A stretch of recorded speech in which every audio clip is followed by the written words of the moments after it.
In this video, I will show you how to add emoji in Notion. As you can see, I have really customized my Notion page. Okay, and you can do the same. So for example, I want to add emoji here. There's three ways I'll show you. One is you add a colon and then you type out, for example, smile. And you'll see emojis related to smiling, right? Then you can select one from here.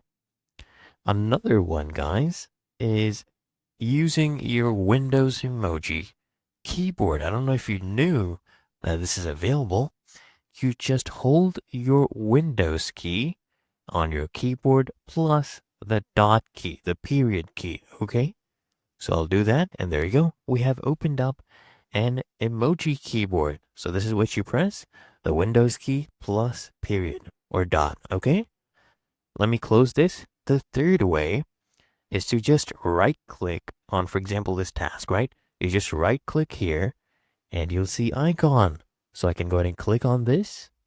And here I can go ahead and select any emoji that I want.